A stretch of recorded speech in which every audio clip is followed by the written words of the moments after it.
What if you could take a step back and look at the world?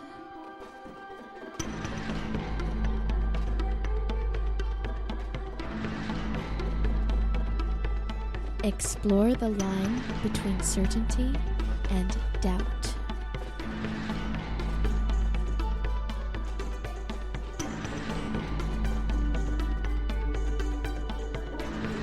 You are listening to the Illumination Hour with your host, Ellen Stallone.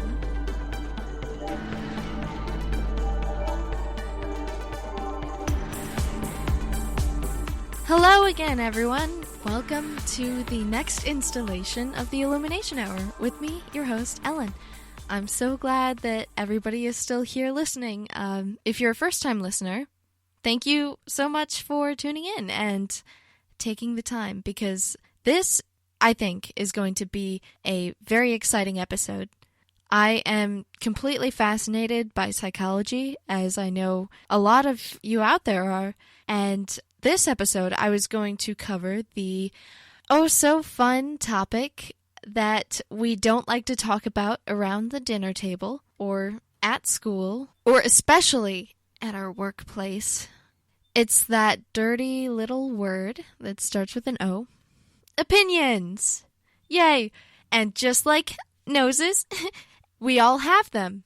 And fortunately for you, or unfortunately, I am not going to be sharing my opinions with you today. Rather, I'm going to be talking about opinion formation.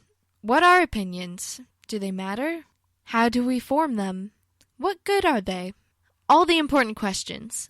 I think it's really important for people to form their own opinions based on facts. I'm not going to attempt to alter your opinion. Rather, I'm going to try and educate you a little bit on your own biases and how your brain works when it comes to opinion forming. So let's go back to that word. What does it mean? An opinion. It's a view or judgment formed about something, but not necessarily based on fact or knowledge. So you can have as many opinions as you want, but that doesn't mean that they're based on anything that's true. Now, that doesn't sound like a very appealing thought, I'm sure. Everyone likes to think that they have all the answers and that they know what's right.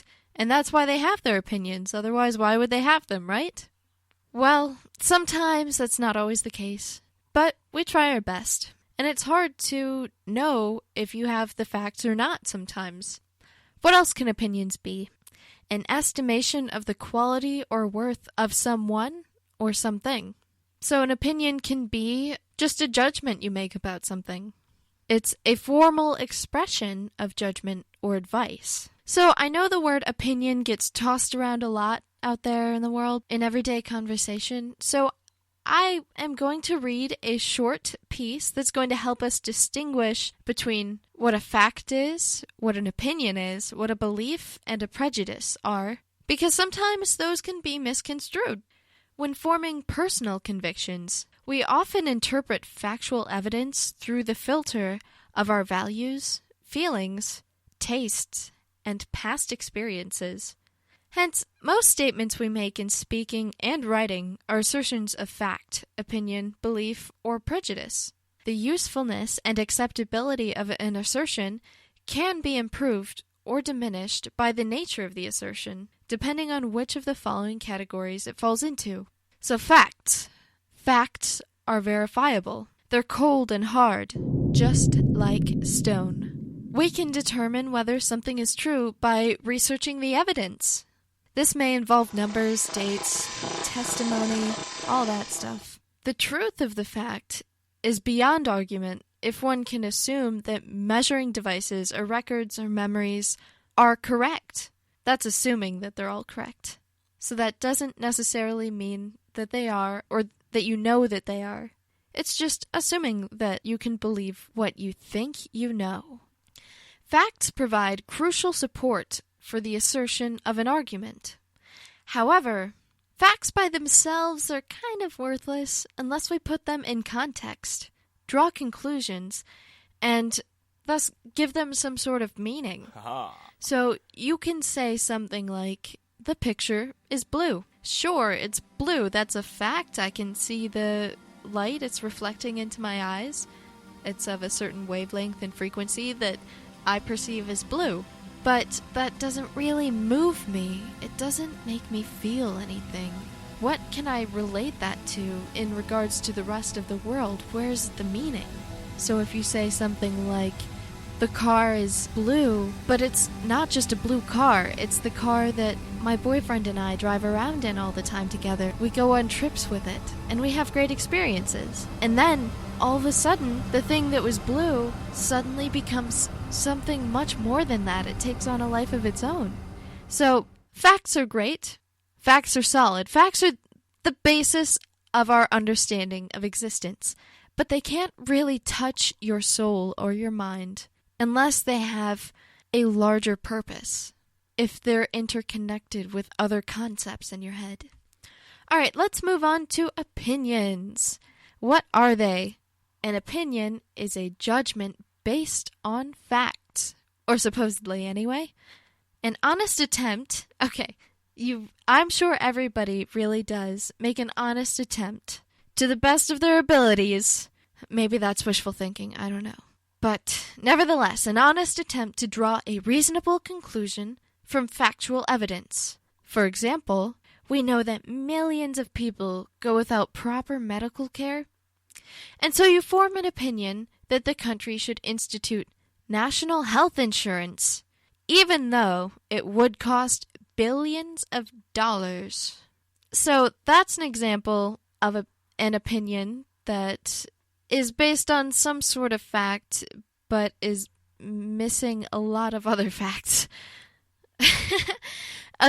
Luckily, though, an opinion is potentially changeable depending on how the evidence is interpreted. By themselves, opinions have little power to convince. You must always let the other person you're speaking to know what your evidence is, how it led you to arrive at your opinion. Just because a bunch of other people think that dogs are the best pets in the world, that doesn't mean that I believe it. You can argue with me all you want about your opinions of how much you love your puppy, but come on, there's no facts to back that up. You have to give me something more solid than that. So that segues into something very closely related to an opinion, which is a belief.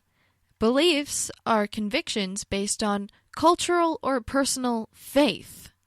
So faith is belief in something without really having the evidence. Also, it can be based on morality or values. Sentiments such as capital punishment is legalized murder are often called opinions because they express viewpoints, but they're not based on facts or evidence. They cannot be disproved or even contested in a rational or logical manner. Since beliefs are inarguable, they can't serve as the thesis of a formal argument. Emotional appeals can, of course, be useful if you happen to know that your audience shares those beliefs. So, I'm just going to go out on a limb here and assume that most of my audience believes that marijuana should be legalized. Yes, that's what I believe. That's what you believe, right? That's great. And I'm sure it'd be really easy for me to make an emotional appeal to you about some old lady that has colitis and just wants to have a little bit of weed every now and then. That would work for the particular audience that I'm speaking to, because I know that some of you believe that. Now that emotional appeal, that same emotional appeal, would probably have the opposite effect on a group of people who believe that marijuana should be banned forever. But that's why I talk to you, lovely folks. Another kind of assertion that has no place in serious argumentation is prejudice. A half-baked opinion based on insufficient or unexamined evidence. For example, I hear this one all the time. Why are women such bad drivers? Alright, I get it. A lot of girls are bad drivers, and that's just a fact, but a lot of guys are bad drivers too. It's not just women that are bad drivers, but some people actually do believe that, even though there's probably not that much evidence for it. And especially on the individual level. You can't make that sort of paintbrush statement and then try to apply it on an individual level. I'm a woman, and I'm a great driver. So it's just not true, but neither are most prejudices. Unlike a belief, a prejudice is testable. It can be contested and disproved on the basis of facts. We often form prejudices or accept them from others, family, friends, the media, without questioning their meaning or testing their truth. At best, prejudices are careless, and they're oversimplifications. At worst, they reflect a narrow-minded view of the world. That's what I think of whenever I hear someone say something that's just awfully prejudiced. They must have such a small world. But most of all, they're not likely to win the confidence or agreement of other people. People can pick up on prejudice really easily. I think most people have a radar for that kind of language. Whenever you say anything like, all men are hooligans, that kind of makes you lose credibility with some people because it's not completely true. Again, it's one of those broad sweeping statements that you can't really prove, but you can argue. Anyway, so now we have a better idea of what opinions are and how to distinguish them from beliefs, prejudices, and facts. So now that we've done that, maybe we should try to understand a little bit why having opinions is important. Why does everybody have opinions? What's the purpose of them? Do they even change anything? Well, to help us answer that question, I'm going to be reading an article from shrinkstum.com. This is what they call wisdom. 3 reasons why opinions matter a lot. Yeah, I know you've probably heard the opposite, that you shouldn't care what other people say about you, and that you should just focus on your own thing. Well, I'm the first one to tell you that you're absolutely 100% correct. I couldn't agree more with you. But opinions do matter, though. A lot of people are opinionated, right?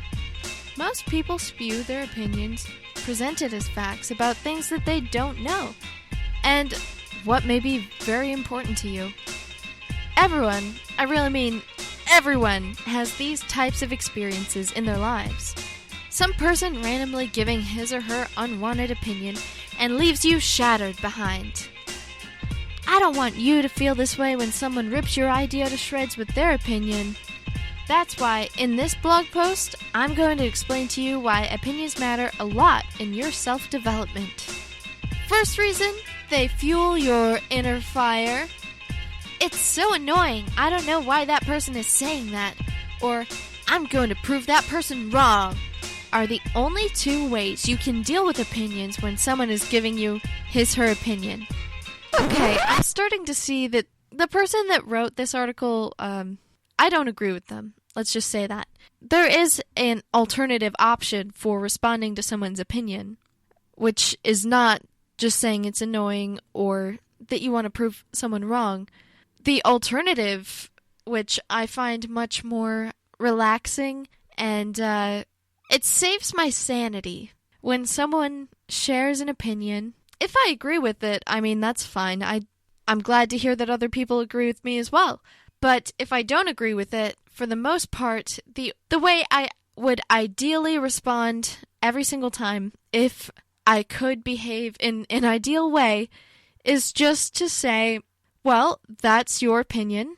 I respect that you have a different opinion than my own, even though I'm going to continue disagreeing with you until one of us is proven wrong or one of us is proven right. It's a lot better to just let other people believe what they want to believe. If you don't see any advantage to starting an argument or a discussion about the dissenting opinion, because you can't always fight the person. You don't always want to. It's not always in your best interest. Or maybe, say you do have the time and you do have the desire to help this person. Maybe it is in their best interest that you discuss and argue with them as well. So if it is, then that's when you start showing your dissenting opinion and explaining it in a reasonable way. And sometimes you're not annoyed by dissenting opinions. Maybe you're disappointed. or it doesn't faze you. Either way. I'm sure there are other ways to deal with opinions, but that is my preferred alternative. So this author still needs to get a little bit of wisdom. But that's just my opinion. So the author wants you to choose, I'm going to prove that person wrong, because this helps you with building mental strength that you need for the rest of your life. Sometimes it is worth getting into that argument, and you want to see if you have what it takes to win an argument. Maybe you want the mental fortitude. You can't get it unless you practice, so maybe sometimes it is worth getting into that discussion. The author goes on to say, the other one, which is, I don't know why that person is saying that because it's so annoying, and the author apologizes for this sounding harsh, but that is the choice of pathetic people.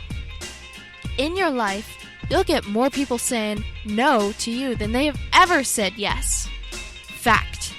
And if you always get affected by what people say about you, then you'll have a hard time living the life you wanted for yourself. So prove them wrong, and show them why you are right. Because trust me, you are right. I don't think this author is very trustworthy. She does have some good opinions, though. The second reason is to know who you don't want to be. Don't you hate those people who always give their unwanted and unasked opinions? They're so full of themselves, thinking they know something about everything. Hate may be a strong word to use, but still you feel some hostility towards them. Maybe you think that they were always like this since they were young, except that's not the case. Their environment in which they grew up, and on top of that, add their conscious decisions, that made them become opinionated instead of knowledge-oriented. Alright, it's not always bad to be opinionated. I think this author is a little bit full of herself, maybe. Sometimes it's okay to voice your opinions, especially if you have opinions about a lot of things. Whatever. It shouldn't upset people around you if you voice your opinion. Unless, of course, you keep reasserting it over and over again. That gets old. But everyone has an opinion about things, and you have a right to say whatever you want. If that's upsetting to people, then oh well. You don't control their emotional responses. Do your thing, like this author's trying to say. Although I do agree that people who share their opinion about everything oftentimes have a need for excessive attention, or they have a big cognitive bias where they believe that they're smarter than everyone else. So the author claims you can only learn one thing from these types of people: who you shouldn't become when you grow up, or simply just never have in your life. Opinionated people are excellent examples of people who are not happy with their lives.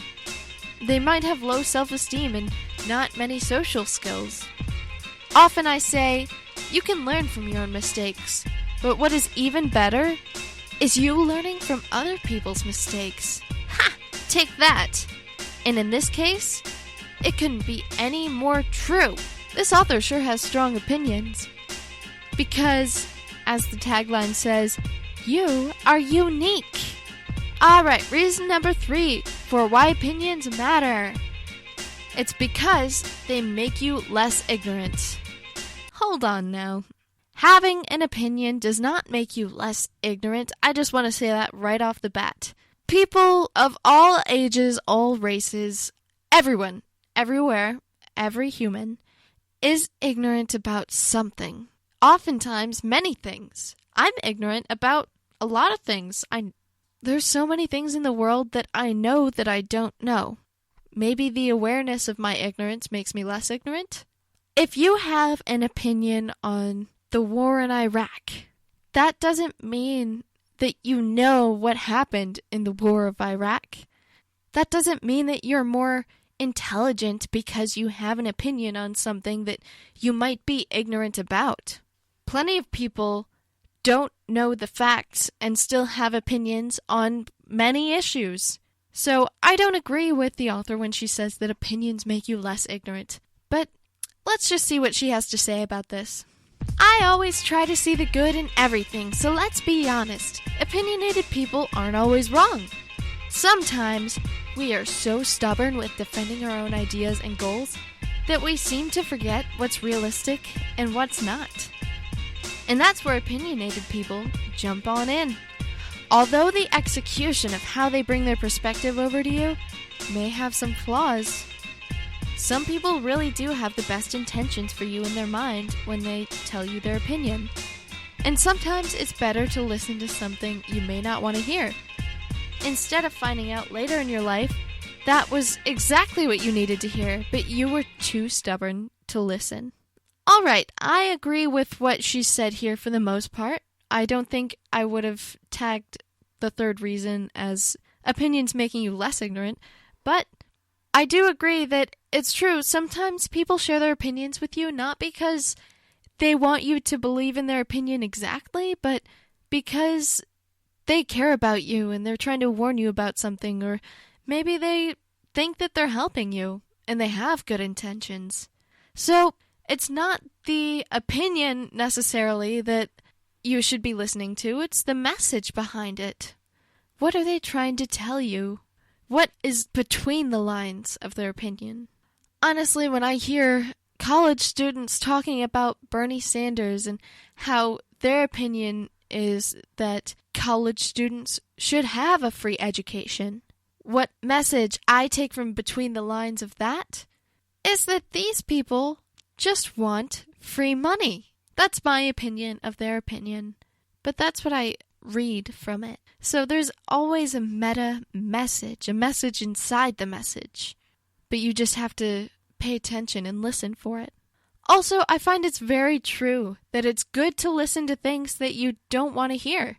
Even if you know with a great amount of certainty that you are right in believing something, it's always good to consider the opposition. Listen to their arguments and their opinions, and then form a counter-argument or counter-opinion. I think it's a good tool not only for critical thinking and learning how to analyze situations, but it also makes you a stronger person and a better debater in the long run. Alright, so this whole article that I've just read was a piece written on opinion through opinion, and it kind of had a positive bias to it, saying that opinions matter a lot. But just like with all opinions, there is an opposing opinion by Kevin A. Thompson. He wrote this piece titled, "Opinions Rarely Matter." Now this is crazy, you might be thinking. Two directly oppositional opinions, one after the other? Well, I think that I'm going to present you with all of the options, and in the end, you are just going to have to choose. What do you think? Are opinions good or opinions bad? Do they matter or do they not? Well, let's read through this article and then we'll return back to that. Most of the time, my opinion does not matter, and neither does yours.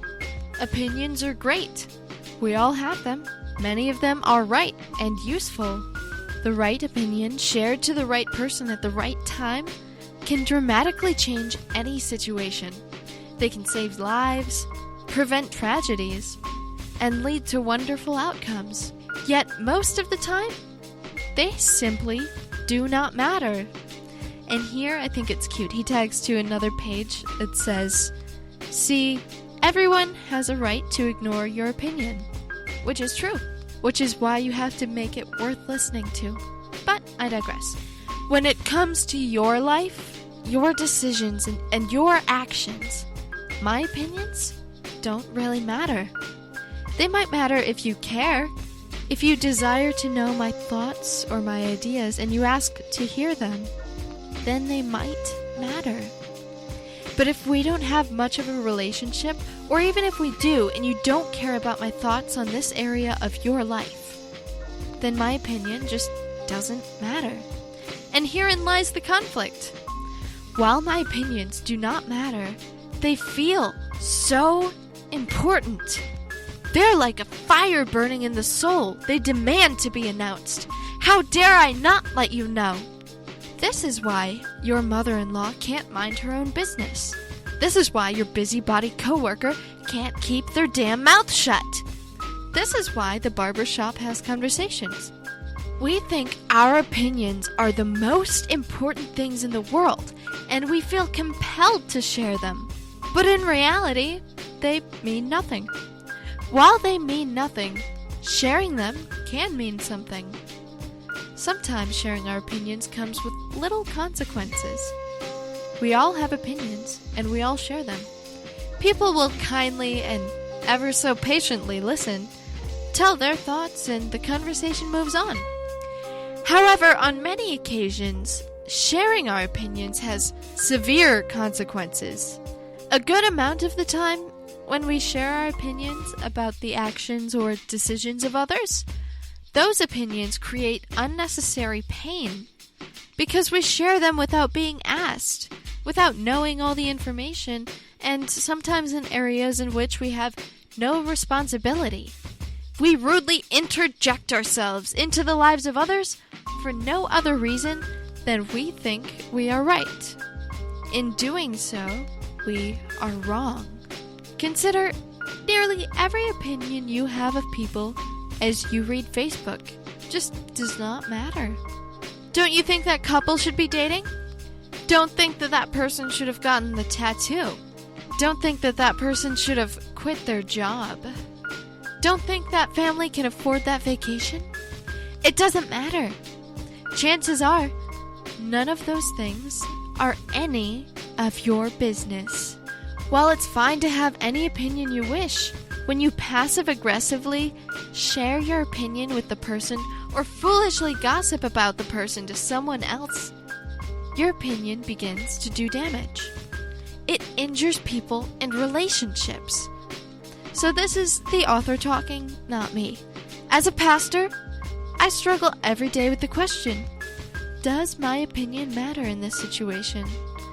I'm just going to pause for a second and say that since the author is a pastor, he may often believe that God is speaking through his opinion. Maybe that's just a prejudice of mine about pastors, that they assume that God is speaking through them or whatever. I may have just had bad experiences with pastors in the past, but it seems to me like they are the holier-than-thou type. Anyway, to go on. Sometimes it does. On occasion, I have an obligation to share my opinion of a situation because a person attends our church and we have a pastoral relationship. Yet, those situations are rare. Even when I am someone's pastor, most of the time my opinion does not matter.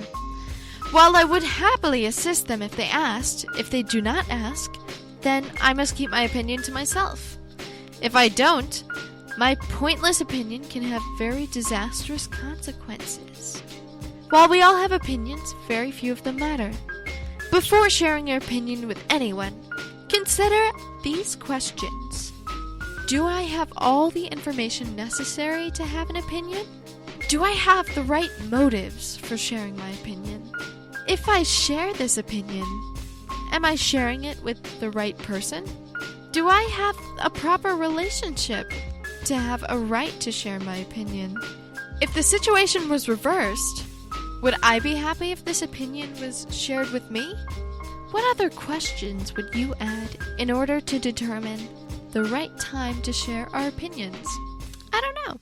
I think those are all very good questions to consider, and just like the last article we read, this one also has some very good takeaways. Although this article is misleading as well in a different way. The title is Opinions Rarely Matter, but the catch here is that's not true. That's an incomplete statement. To who? We should answer that. To who do they rarely matter? Because to the individual, their own opinions are very important, and they do matter.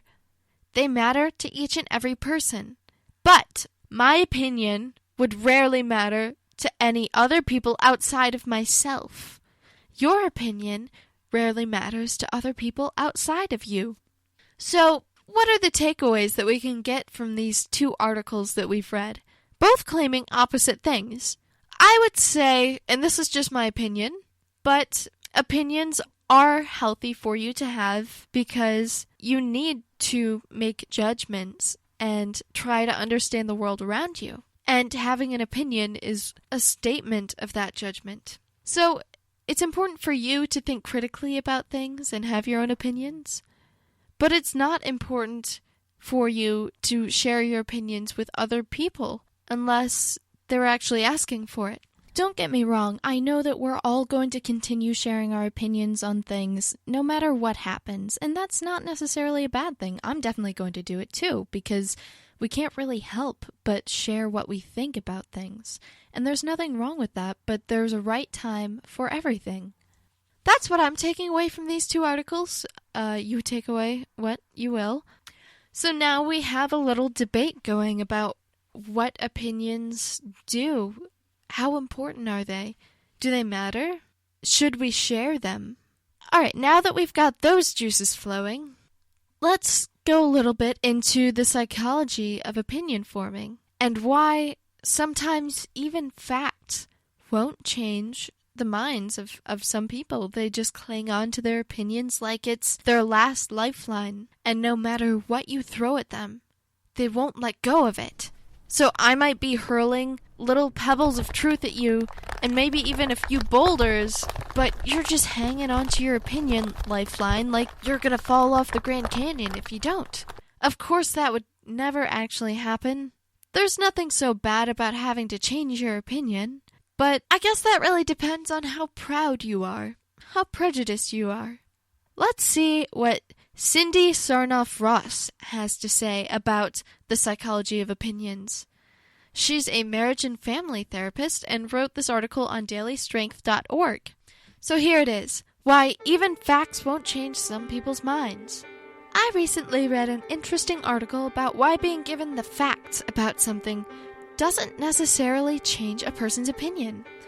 Recent research has been done to determine why it is that people are so often committed to their point of view as being the right one, despite compelling evidence to the contrary. As a medical health professional, I found the result both interesting and unfortunate, because they leave little hope for the idea that factual evidence actually matters in many cases. Nowhere does this play out more than in the realm of politics. As human beings, we're naturally drawn to information that supports our beliefs. That's confirmation bias. And this is why people form groups, whether around religion or simply shared interests. But what the studies bore out was that when presented with evidence debunking their convictions, people became even more rooted in their original beliefs, either as a defense mechanism or as a form of protest. So some people are just really stubborn. It seems a bit silly until you really think about what it feels like to be proven wrong, and what that may mean for one's own sense of self. If you've held on to a belief about something for a long time, and then you're suddenly forced to change your opinion, what does that say about you? And how does that undermine your future credibility? These are all relatively unconscious thoughts, which is why they're so incredibly powerful. Of note was the correlation between a person's level of self-esteem and their willingness to alter their opinion. Those who generally had more self-confidence were willing to reconsider their position, while those who felt insecure or negatively challenged, they were less likely to budge. It often takes a long time for people to get comfortable with the phrase, "I don't know," and even longer for people to cozy up to the idea that maybe they might have been wrong.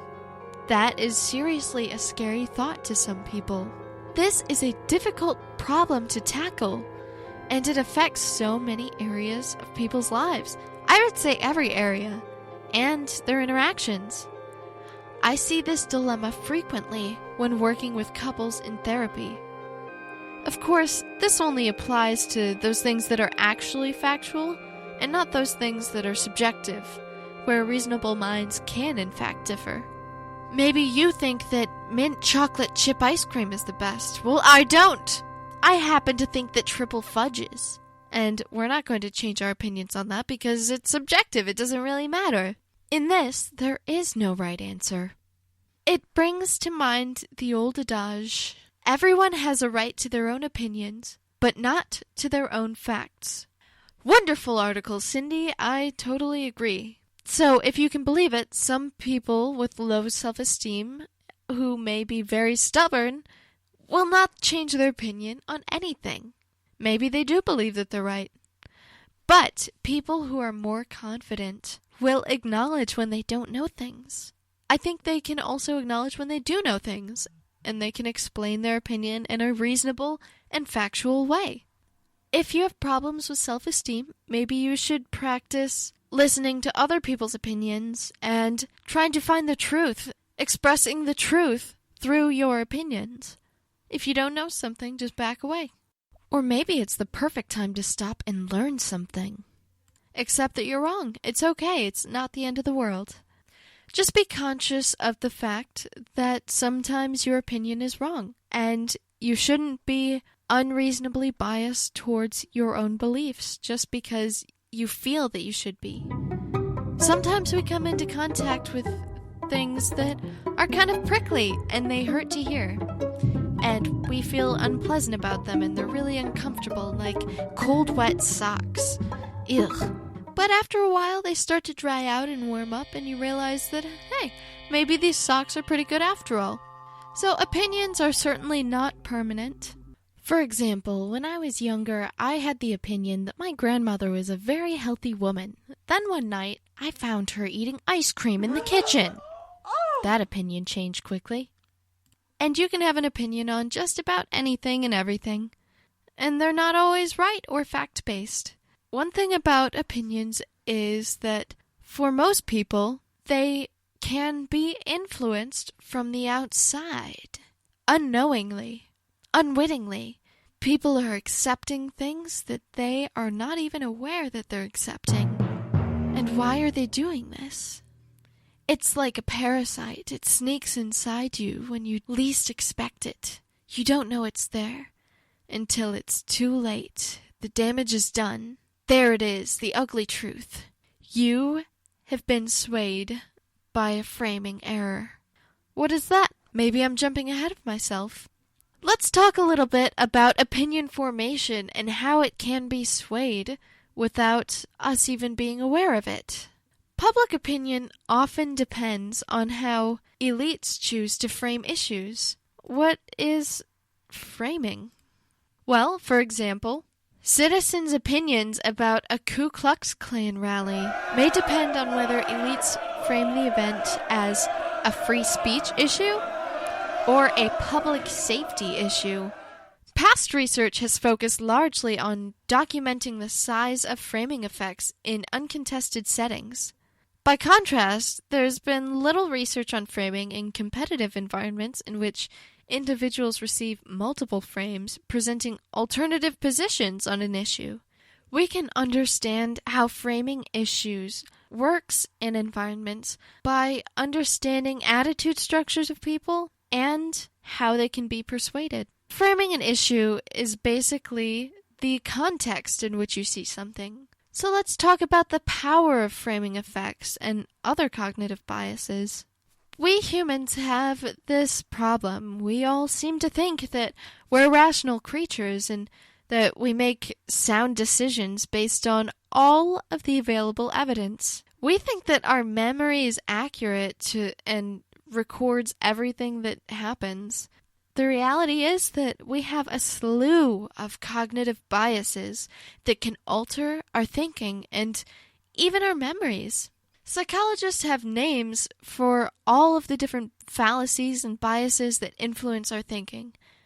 Cognitive dissonance, inattentional blindness, blind spot bias, I know I'm right. better than average bias, introspection illusion, self-serving bias, attribution bias, representative fallacy, availability fallacy, anchoring fallacy, hindsight bias. Stop!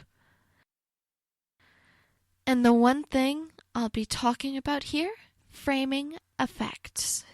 The way a question is framed often has an influence on how people answer that question.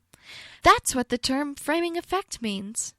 For example, look at this classic study done on framing. Let's say you work for the Center of Disease Control. Ew. And there's an outbreak of a deadly disease called the Mojave flu in a town of 600 people. All 600 people in the town are expected to die if you do nothing. So you can't do nothing. Let's say you have to come up with 2 different programs designed to fight the disease. So with program 1, 200 people in the town will be saved. And with program 2, there is a 1/3 probability that 600 people will be saved and a 2/3 probability that no people will be saved. Which one would you pick? Well, in the actual study that was done, 72% of the subjects picked program 1, which program 1 was the simple one. 200 people would be saved. All right, well, maybe they chose program 1 because it was shorter, it was catchier, and even though they mean the same thing, program 2 has a very awkward title. 1/3 probability, 600 people will be saved. 2/3 probability, no one will be saved. That's a mouthful. And nobody really talks like that, do they? Well, anyway, let's consider the same scenario worded differently. With program 3, 400 people in the town will die. With program 4, there's a 1/3 probability that nobody will die, and a 2/3 probability that 600 people will die. Now which do you pick? Well, in the official study, 78% of the subjects picked program 4, even though the net result of the second set of choices is exactly the same as the first set. Alright, so program 3 makes it sound kind of bad. 400 people are going to die. Oh, jeez. But program 4, there's a 1/3 probability that nobody will die? That sounds like pretty good odds, right? 2/3 probability that 600 people will die. Okay, well, that's bad. But there's a 1/3 probability that nobody will die. And that's what stands out in my mind, is that there's a probability that people are going to all survive. See, it really just depends on what you hear in these scenarios. How does that make you feel about your cognitive bias? Uncomfortable? Good. We're going to get more uncomfortable. In Aldert Vrij's book, Detecting Lies and Deceit, he describes an even more interesting example. Participants saw a film about a traffic accident and then answered questions about the event, including the question about how fast were the cars going when they contacted each other. Other participants received the same information, except the verb contacted was replaced either by hit, bumped, collided, or smashed. Even though all of the participants saw the same film, the wording of the questions affected their answer. The speed estimates in miles per hour were 31, 34, 38, 39, and 41 respectively. 1 week later, the participants were asked whether they had seen broken glass at the accident site. Although the correct answer was no, 32% of the participants who were given the smashed condition said that they had. Hence, the wording of the question can influence the memory of the incident. That example highlights an unsettling aspect of framing effects, the fact that they can actually influence our memories. You know, oddly enough, this reminds me of a story from when I was younger. On my 5th birthday, I got an alien mask that had a little control panel button pad with it, and you push one of these buttons and it makes a scary sound like, "Ha-ha, gotcha!" To a 5-year-old kid, that's super scary. There's an alien that's coming to get you. Anyway, I have a memory of chasing my sister down the hallway wearing this mask. But my sister has the same memory, only she was the one wearing the mask and chasing me down the hallway. I'm pretty sure it was me because it was my birthday present. Or maybe it was hers. I don't know. That's the thing. I can't count on my memory anymore. And maybe it has something to do with the way that my sister and I were always competing. Maybe I really just wanted to believe that I had won that one. This concept is used in advertising all the time, but the most fertile ground for framing effects is in politics, of course, because politics is evil. Buzzwords and political terms are constantly changing and being invented to try to stay on the positive side of public opinion. Frank Luntz is a well-known example of a political consultant who has tried to work with Republican candidates on framing various talking points and buzzwords to make them more appealing to the general public. Among other things, Luntz is responsible for the reframing of the term global warming to climate change. Now let's look at this Frank Luntz guy. He's not very handsome. Oh God. So he is an American political consultant, pollster, and public opinion guru. So he just sounds like a guy who's selling his opinions to everyone. He develops talking points and other messaging for various Republican causes. His work has included assistance with messaging for Newt Gingrich's contract with America, promotion of the terms death tax instead of estate tax. That's horrible. You get taxed even after you die? Death tax. Ugh. It's a horrible term. I like estate tax better myself. Either way, it's a tax, and you're going to die being taxed. You're going to be taxed until you die, and even after you die. Thanks, Frank Luntz, for the saying of the week, death tax. All right. Framing effects are powerful, and they can have a profound influence on people. But when we recognize that these biases exist, we can gain some measure of control.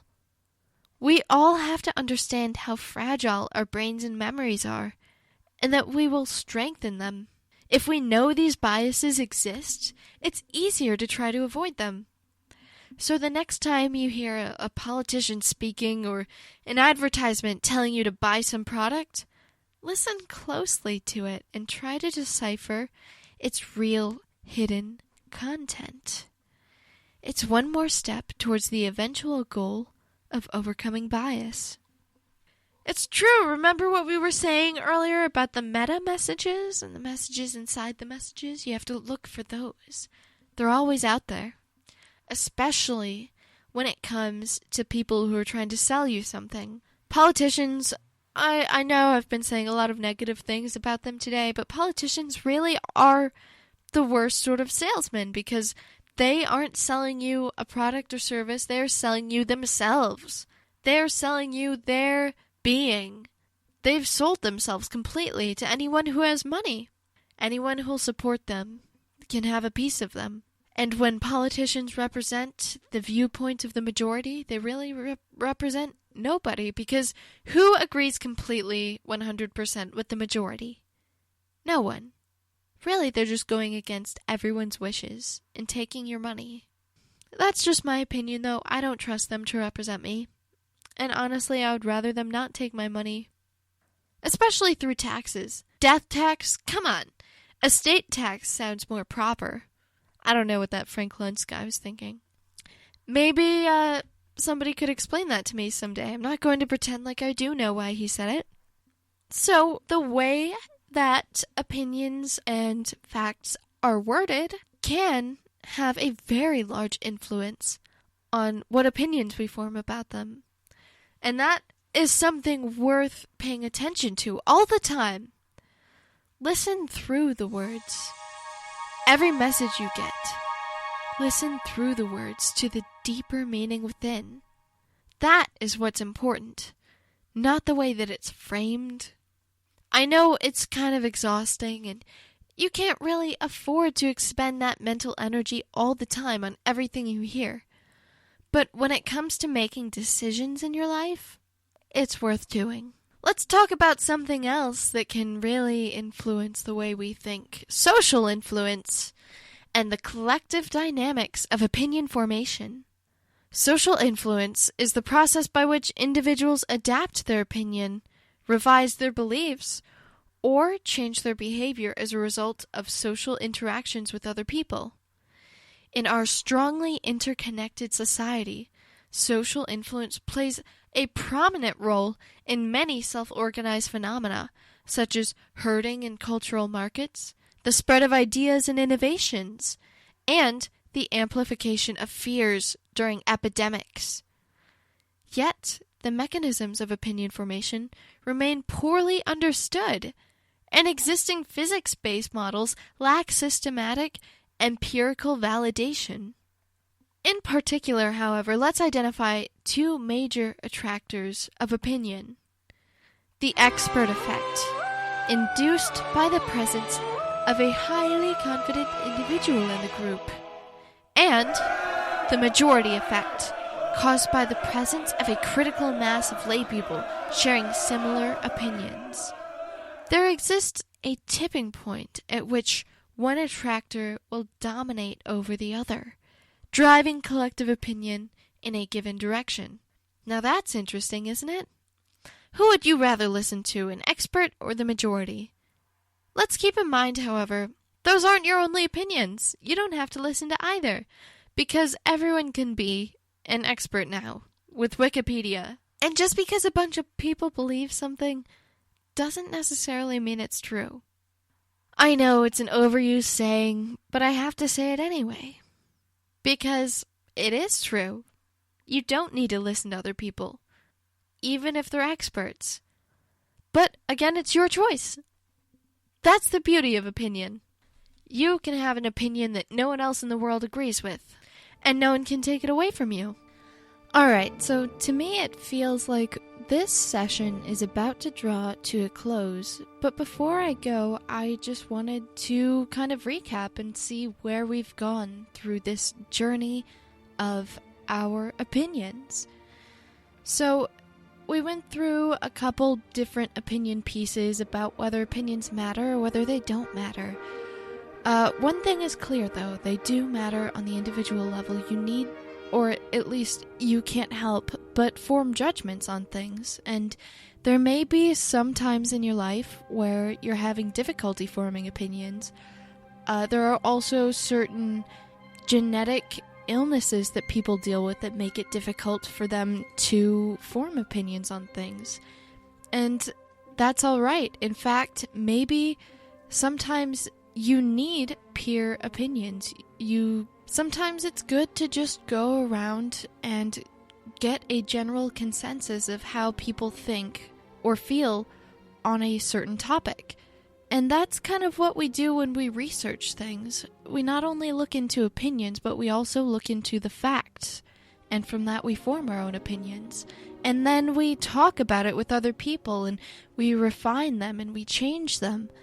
Opinions aren't a static thing. They change, they erode, and they build up, and they shift. So it's all right if you don't know how to think or feel, but you can work on that. And if you ever feel like sharing your opinion with other people, or you think that other people need to hear your opinion for some reason, at least do it in a respectful way. Not everyone values your thoughts and judgment as much as you do, and that's unfortunately a true part of our egocentric human existence. So just be aware of that as you go about life. Just be respectful and time it right when you share your thoughts and opinions. Otherwise, you may start an argument that's unnecessary. Try not to be confrontational with your opinions. Though again, as I've said before, there is a time and a place for everything. Maybe sometimes you do need to be confrontational. But again, be respectful, because after all, they may be important to you, but not to the person you're sharing them with. Alright, I'm not going to try and offer you any more advice. I think you all kind of get the idea. So I'd like to share a few quotes on opinion that I find very influential and kind of inspiring. This first quote is from the ever-famous Leonardo da Vinci. "The greatest deception men suffer is from their own opinions." This one sounds kind of like a warning. Don't ever be so anchored in your own beliefs and opinions that you can't change, or that you fool yourself into thinking something that isn't true. be open-minded to the opinions of other people. At least consider them. Think about them, analyze them. Which do you agree with more? And don't consider the comfort in your belief, because comfort is not always a good thing. Sometimes you need to go through a difficult challenge. This next quote is from one of my favorite authors, Ray Bradbury. He is famous for writing Fahrenheit 451, a wonderful book that is also quite uncomfortable. He doesn't necessarily state that it's about opinion formation in this quote, but I think once you hear it, you'll understand what I mean. You're afraid of making mistakes. Don't be. Mistakes can be profited by. Man, when I was young, I shoved my ignorance in people's faces. They beat me with sticks. By the time I was 40, my blunt instrument had been honed into a fine cutting point for me. If you hide your ignorance, no one will hit you, and you'll never learn. This quote strikes me as a very valuable lesson, and it reminds me of how I used to behave when I was younger. He shoved his ignorance in people's faces. That's what you do when you're young and you don't really understand how to share your opinions in a formal manner. You just blurt it out. You tell people, this is what I think. And you get into all sorts of arguments and discussions, and it's wonderful and exciting and terrible all at once. But then, as you get older, your blunt instrument is honed into a fine cutting point. You learn to refine your arguments into a sharp blade that cuts through untruth. So don't hide that you don't know things. It's okay just to talk about it. When he says people hit you and you learn from that, obviously he's talking about verbal hitting, but it's necessary to go through being hit with a few difficult arguments and fighting your way through them to finally reach the truth. And that's what all of these opinion pieces are about, right? It's searching for the truth. It's trying to cut through all of the rabble and the things that don't make sense, and to present our world in a way that makes sense to us. And that's good and that's useful, especially for people who think similarly to you. But opinions are stated in the search, in the quest for truth. And that's ultimately what we want, what we humans aim for. It's our highest goal, it's our highest achievement, is to be the representative of the truth. Though sometimes things aren't always completely black and white. Sometimes there's many shades of gray in between. And we have to find the place that we belong. Where do we fit? What makes the most sense for us in our life and our belief system? Or sometimes the truth is dynamic and it changes from day to day or hour to hour. Situations are not always the same. They're highly contextual, so opinions and truth can often be confused. But that is why we should constantly be reevaluating the way we think, what we think, and why we think that. And now, to close out this hour, I will share with you one of my closest held opinions. I believe that the composer Gustav Mahler is probably one of the greatest composers of the 20th century, if not the best. Just listen.